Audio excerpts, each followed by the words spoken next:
Hello, Bills Mafia. Welcome to another edition of the Buffalo Bills Now Show. And here's your host, Dave Crescenti. Dave, how's it been today? It's going pretty good. The Bills have kickoff training camp this weekend, and it's the first training camp of the NFL season, so yeah, I'm feeling pretty good. I can't wait for the season's kickoff, but today will be our training camp preview. And we will start off with what do you think is the biggest battle going into the Buffalo Bills training camp this year? Well, there really aren't that many, not like last year, for starting jobs, especially on the offense. The whole offense is pretty locked down, but now that Kiko Alonso is out, the will linebacker is open, so it's probably going to come down to either Nigel Bradham or Keith Rivers. Who do you think is going to be starting at will for the Bills? I think, depending on where Keith Rivers plays, I think Keith Rivers is going to be in the starting lineup somewhere. Either opposite will linebacker, whatever that is, whatever the opposite will linebacker is, or will linebacker. But Keith Rivers is probably already in the starting lineup. But the other person who could be in the starting lineup is, the other three I would think, is Ty Powell, who's kind of a sleeper, Nigel Bradham, and Preston Brown. And then also, there's two other guys who don't really play the position, but they played it in the past. Denoris Searcy, and Manny Lawson. Is that like a nickname or something? Alright, yeah. So, you really think that Denoris Searcy has a chance of starting at linebacker? I don't think he has a chance of starting there, since he already probably has the starting free safety position, or strong safety position. He's going to start free safety, probably. Well, they're both, I don't even know the difference between them that much, but... True. The two starting safeties will probably be Aaron Williams and Denoris Searcy. And then I think at the end of the day, Nigel Bradham will have the starting role at will linebacker. Dave, who do you think is going to start at will linebacker? Well, Brandon Spikes is the only for sure starting linebacker right now. But I can see maybe Bradham starting. I'm not a huge fan of Keith Rivers. I know you seem to like him a lot more than me. Yeah, he's a good player. But yeah, I think it'll probably be Bradham, Rivers, and Spikes. All right. Another starting position that could be up for grabs, or is up for grabs in my opinion, is nickel cornerback. It will probably be between Corey Graham, Nicole Roby, and maybe even Ross Cockrell from Duke. But in the end of the day, I think Nicole Roby is probably the best out of those three nickel cornerbacks. And Nicole Roby will probably have a starting job. But people are saying that Corey Graham's going to have a starting job, which is beyond me, because Nicole Roby was one of the best corners in the league last year, according to stats. So I don't know why they would change it up after having such a phenomenal year. Dave, who do you think is going to start nickel corner? I got to agree with Nicole Roby there. Like you said, he had a great season last year. And McKelvin, too. I think he had a much better season last year than he had previous years. Do you agree with that or not? Yeah, McKelvin's definitely going to start at outside linebacker more so. No. Yes, he is. McKelvin's not going to start outside linebacker. Or outside quarterback, I meant. Alongside Stephon Gilmore. Yeah. But I think it's a no question about it. Nicole Roby, undrafted free agent out of Florida State. I don't know. I believe. We'll have he's from USC. I'm an idiot. He's from USA. We'll have a starting job at nickel corner after having such a fantastic 2012 or 2013 season. Yeah. Next, we'll go into another position battle. I know this is getting kind of boring, but there's three starting roles there up for grabs in the defensive side of the field. I would say strong safety is up for grabs. Denoris Searcy versus Duke Williams. Duke Williams didn't see much time on the field last year on defense, more so on special teams. Denoris Searcy's seen a lot of time the last 3 or so seasons, and I think it's going to be Denoris Searcy starting. Dave? Yeah, Searcy's been here for a few years now. Williams, I think it's going to be Searcy as well, along with Aaron Williams. I'm pretty sure that Searcy's the free safety, and Aaron Williams is strong. Alright, I don't see the difference, really. It doesn't really matter. Alright. But, there's one thing on the defense that is being questioned is the depth, especially on the defensive line. I've seen a lot of depth issues. Even last season, even though we had the most sacks the Bills had the most sacks in Bills history with 57, I believe. Yeah. It was the second most in the NFL behind the Panthers with 60. But I still see a lot of depth issues with the defensive line. I mean, Jerry Hughes has never really played the position of defensive end. He was drafted as a linebacker, and he played linebacker last year. Coming off the side, he was pretty good last year. But I mean, just look at the depth. Alan Branch is a good backup. Manny Lawson, he has never played the position either, but he could be a good backup. And there's one of my sleepers. I am not going to say his name, but he'll be a good backup. But then after that, defensive end doesn't have much depth. I mean, they went out in free agency late and signed former Cowboy Jarius Wynn, but he's a career backup, and he hasn't really done anything on the NFL yet. 8 sacks or something his whole entire career. And after that, they've got Corbin Bryant, who played for them last year. He's not too good. And then just a bunch of undrafted free agents, including one from UB, Colby Way, who I'm excited to see at training camp. But Dave, do you think there's questions in depth at defensive line? For starting? No. Backups. Your questions? Depth. What do you mean? Like, do you think there's depth issues for the defensive line? Do you think they'll struggle? I don't think we'll struggle because I mean the front four is so good already. And then when you have people like Manny Lawson coming in, Alan Branch, even Corbin Bryant isn't bad. He had a couple nice plays last year, and Stephon Charles is pretty good, and I know that you like him a lot. Yeah. So. But out of these players, who do you think is good? How many defensive linemen do you think they're going to keep? I would say probably around 9. But which 9 do you think they're going to keep? Well, there's going to be the first 4, which is... Yeah, the first 4 Jarius Hughes, Kyle Williams, Marcel Darius, and Mario Williams. And then I think they'll keep Manny Lawson, make 5, Stephon Charles, Alan Branch, Corbin Bryant, and then... Maybe Jarius Wynn. Maybe Jarius Wynn. But I don't know. There's not much question at defensive line this year. Yeah. I think they look pretty solid. But linebackers, I've been saying this even with Kiko Alonso not here. I've been saying that the depth was not that good. But now without Kiko Alonso there, they are kind of screwed. That's a good way to put it. And I mean, they drafted Preston Brown. He's not that impressive, but why'd you say it like that? Preston. Oh. But he's not that impressive in my mind. No. He's not. He's more of a middle linebacker. So I don't think he would be a good fit at middle linebacker coming into his rookie year. Although, yeah. But Kiko played middle linebacker last year. Yeah, Alonso played inside linebacker. Yeah, he played middle-ish linebacker because it was a 3-4. But I don't know. I just think the linebacking core is just as bad as it was a couple of years ago when they gave up uncountable rushing yards. Yeah. All right, we are pushing into the offense. The offense is more important, in my opinion, for the Bills' success this year because I don't think the defense is going to be as good as it was last year, considering all the changes that have been 2 changes forced upon the Bills, with Mike Patton leaving for the Browns. True. And Kiko Alonso being out for a year. But going into the offense, obviously the most important position in probably all of sports, quarterback. EJ Manuel probably has a solid role. He probably has a solid chance of winning the starting role. He probably already has it, in my opinion. Probably has a solid chance. He has the starting role. EJ Manuel's starting role at quarterback, but backups. We have the Bills have 3 backups on the depth chart, but one of them is bound to be cut. They have Jeff Toole, Dennis Dixon, and obviously Thad Lewis. Out of those 3, who do you think is the odd man out? Well, Thad Lewis is already on the team. I would say so, yeah. And personally, I like Dennis Dixon better than Jeff Toole. But I guess I would find it hard to believe that they would cut Jeff Toole though. Why?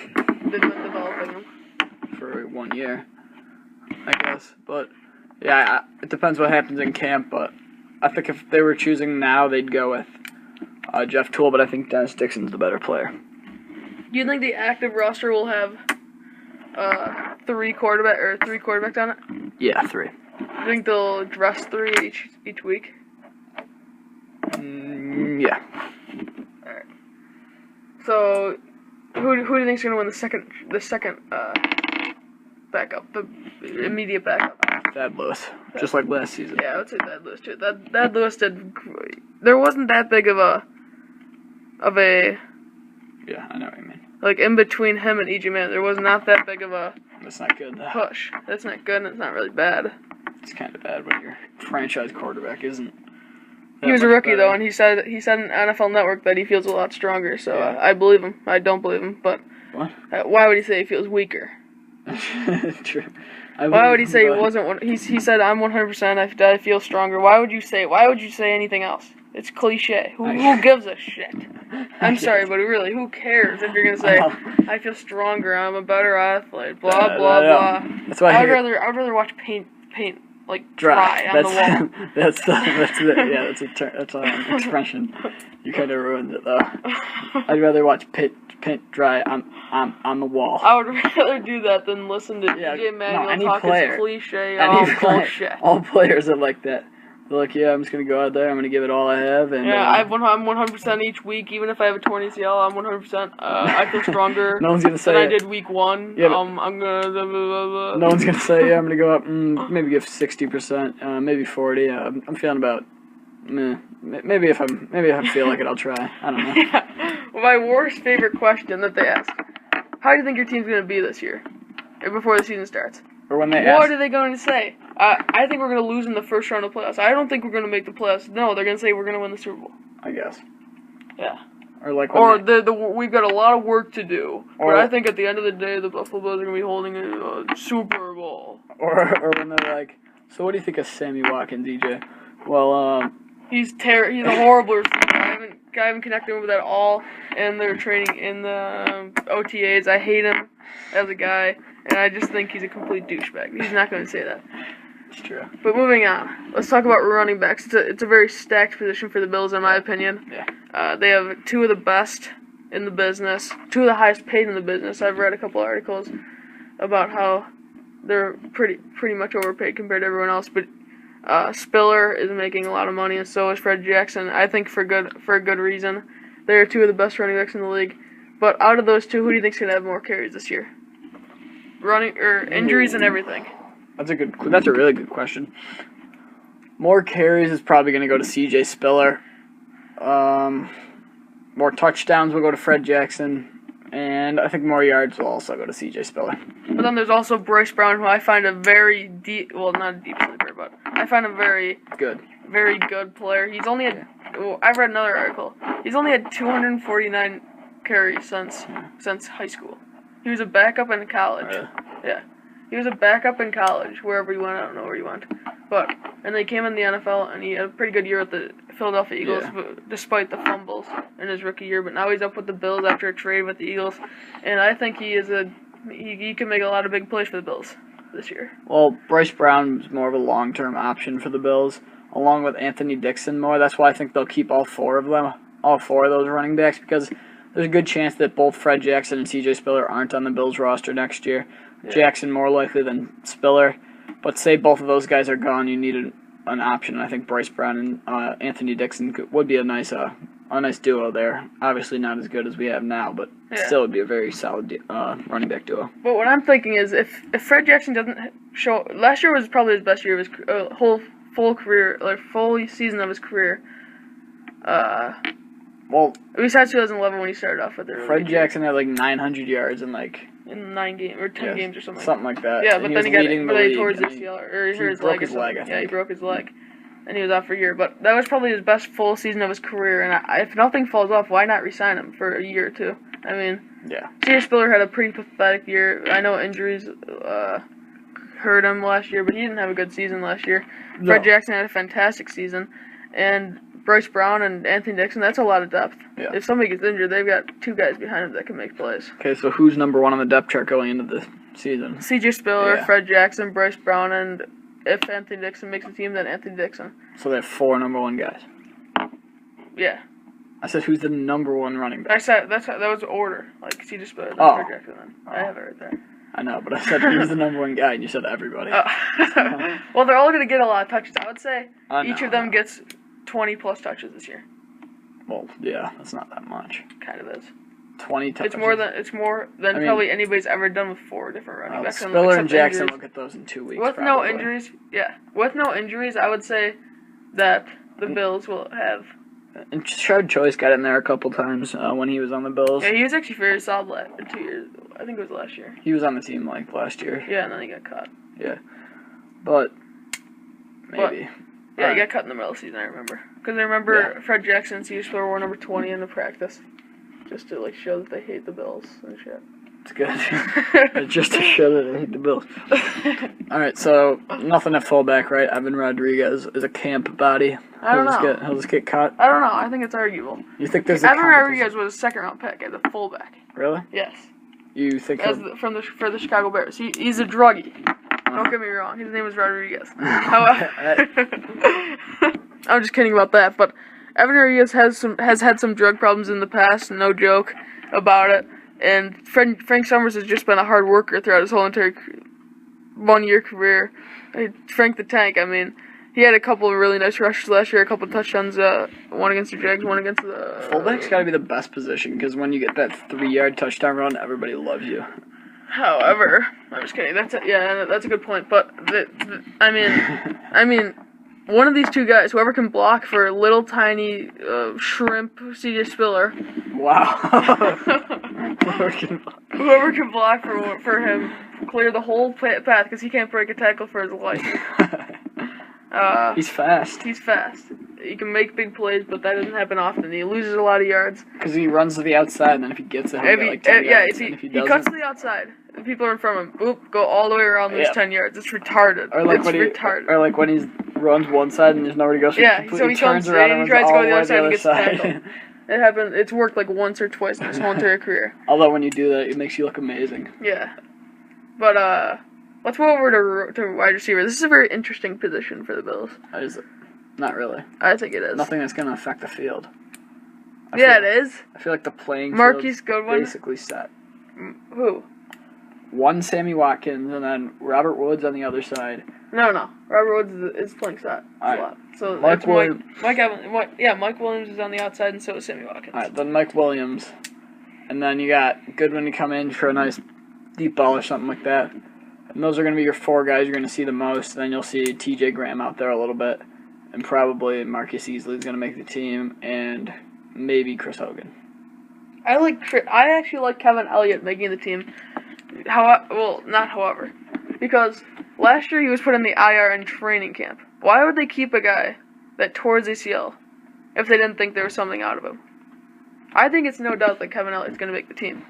Alright, but they're only going to keep probably 6 guys. I would say 7 because of the depth they have right now. Sammy Watkins, Mike Williams, and Robert Woods are fantastic starters. Maybe better than three best. That's a very solid group of receivers. That's very solid, but what you were about to say was not. Who's better? What other three? All 3 of them. Like all 3 of them being solid. Who else are better? I would say the 49ers. That's the only one. Roddy White, Julio Jones, Harry Douglas. Okay, Harry Douglas. Are you? I'd rather have. Kidding me? Okay, but Julio Jones and Roddy White definitely pick up the Roddy slack. White didn't even have a good year last year. Neither did Julio Jones. He's a bitch. He broke a screw in his foot that he already had. All right, so fixed. Mike Williams and Sammy Watkins on the outside. Mike Williams is a very deep. Well, he's not a deep sleeper at all, but I think he's a sleeper for the Bills. You said that 3 times. You said he's a very deep. Well, no, he's not a sleeper, but he is a sleeper. People aren't looking at him thinking that he's gonna be good, or he's gonna be a solid player for the team. They're just thinking, push him into the starting lineup. We have no one else to start there. I guess. However, he could be the best player on the team this year. He is making more money than almost anybody on their roster. Alright. So I think this 7. I'll have an article about this, but I think the 7 receivers will be number 1 Sammy Watkins. Starting on the other outside will be Mike Williams. The slot receiver will be Robert Woods. 4th, I guess he'll get the 4th most playing time. Marquise Goodwin. Yeah. And then after that, it's questionable. I mean, TJ Graham might have probably. He's trash. TJ Graham probably has the best chance of making. Yeah, but he played last year. So he played last year and he had a terrible season. He's horrible. But I mean, why not give somebody else a shot? TJ Grimm can't catch the football. He plays a position, gets paid millions of dollars to catch the football. He can't do it. He can't do it. I can catch better than him. The people that I think Ramses Barden's kind of a sleeper too. I guess he played for the Giants. He had 2 big games, and then that's it. Nobody saw him. He was in a movie, I think, right? He was in Draft Day. Yeah, he was in Draft Day. Not as himself. As someone else. As a background player. No lines. 3 seconds of airtime. Yeah, but alright, so we can kind of agree, except with the Kevin Elliott thing, that who's going to make the team at receiver and who's going to start. But let's go to tight end. Well, we have 2 very good receiving tight ends, too, so I think this is a very deep... Scott Chandler's got the number 1. Yeah, Scott Chandler's... Tony Moeaki Can't block, but he can catch the ball. He's the number 2. And he gets hurt a lot. So if he gets hurt, then we have 2 solid guys. Chris Gregg is not solid. He sucks, but... They're not going to keep all 4. They are. You think they'll keep all 4? I think if they're not going to keep somebody, then it's going to be Chris Gregg, though. I don't think Lee Smith has a chance of not making the team. He's a great blocker. Yeah. I know a lot of people say all he does is get penalties and that's it. Because that's all you... that's all you can see. Because you don't really watch the block, you watch the big plays. But Chris Gregg might get cut, but if not, then all 4 of them are going to be on the roster. And I can just see Tony Moeaki having a good year along with Scott Chandler. I mean, look at that depth. There's no depth. There's a little bit of depth at receiver, but look at that. Big play guys all over the place. Yeah. I mean, we have Mike Williams, Sammy Watkins, Robert Woods, Scott Chandler, and Tony Moeaki all starting. C.J. Spiller, Fred Jackson, and E.J. Manuel, Bryce Brown, Anthony Dixon. Where do you stop? This team could win the Super Bowl. Cordy Glenn. This offense with a decent defense, which they have, could win the Super Bowl. Good offensive line too. It's a good offensive line too. Now that I've been skeptical of this team over the offseason, but now looking into this more thoroughly, I can see that this team going deep into the playoffs. Well, one can only hope. Yes. All right, this is the deepest offense I've seen in 4 years. But let's go into the offensive line a little bit. I think the offensive line is pretty much set out. Besides Cyril Richardson fighting for either the right guard or left guard positions, because I've heard Craig Urbick might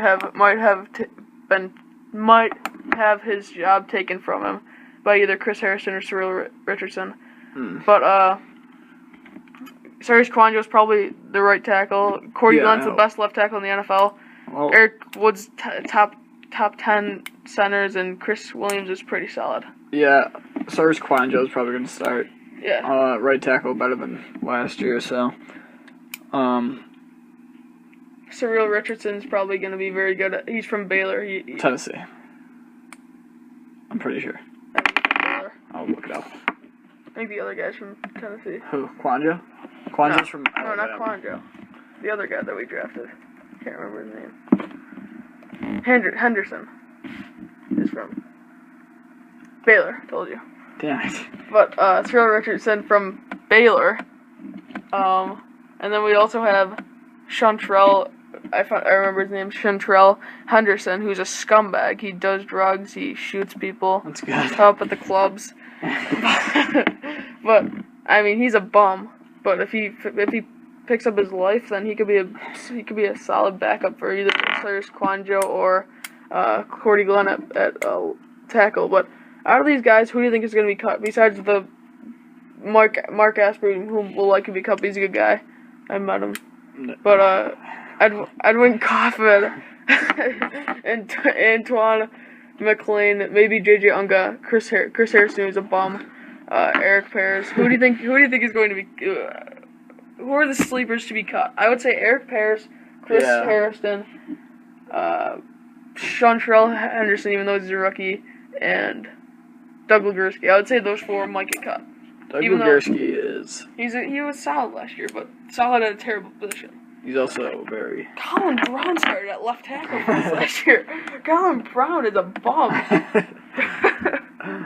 There's not a single other team in the league that would have started, though. No. I hate the way that Doug Legursky looks. He's the ugliest man alive. And he's short. He's short and stubby. Okay. Look at that. I could take you in a fight. All right, so that's gonna do it. No. Yeah. I gotta talk.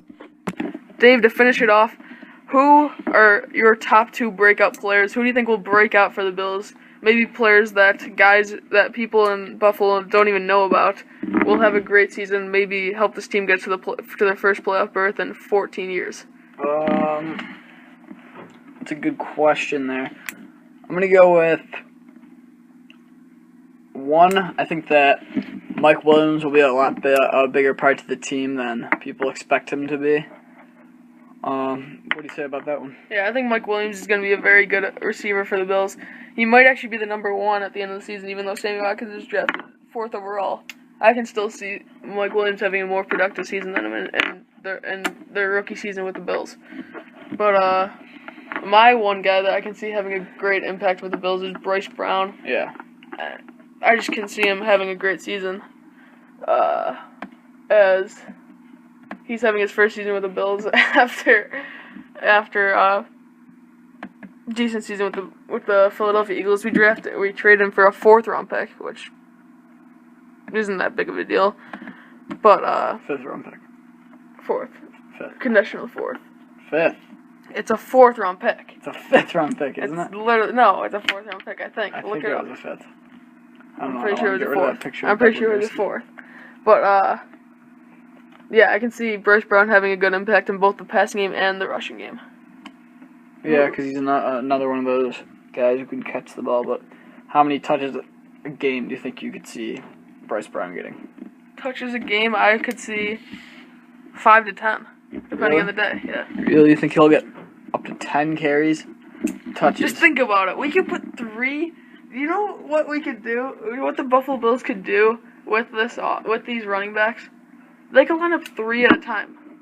They could, but they won't. You know how sweet that package would be? Line up, and just start up a whole entire new thing for the NFL. Doug Marrone, if you're listening to this. Yeah, because he's listening. An I formation with 4 players. It goes E.J. Manuel, Bryce Brown, Frank Summers, Fred Jackson, C.J. Spiller. Or just take E.J. Manuel off the field. Yeah. Just have 3 running backs back there and just... Oh my gosh, Doug Marrone, please use one this. random player gets the snap and then they just go. Yeah, 3 players lined up. One of them gets a snap. Maybe they pitch it around a little bit. Oh my gosh, that could be an evolutionary play in the NFL. And it could also suck. I don't think it could suck. I can't see that sucking. I can. Takes the snap. Fumbles. Runs. It's quite easy to imagine, actually. But another guy that I can see being a very impactful player this year is Stephon Charles. I don't know where he went to school. Pretty sure he was undrafted. No, he was from UNC. UNC, that's where he went. But he had a sack on Tom Brady last year, and he had a couple of impactful plays for the Bills. And I can just see him maybe even winning a starting job in the defensive line, but getting a lot of playing time. And if an injury comes, then that would be a good play. Brennan thinks he's amazing because he had a sack on Tom Brady. You know what? He helped this team a lot. No, he started from the bottom. Now he's here. What? But all right. Ending on that note about Stephon Charles, I think that'll do it for this 18th edition of the Buffalo Bills Now podcast. Yeah. For Dave Crescenti, this is Brendan Harrington signing off.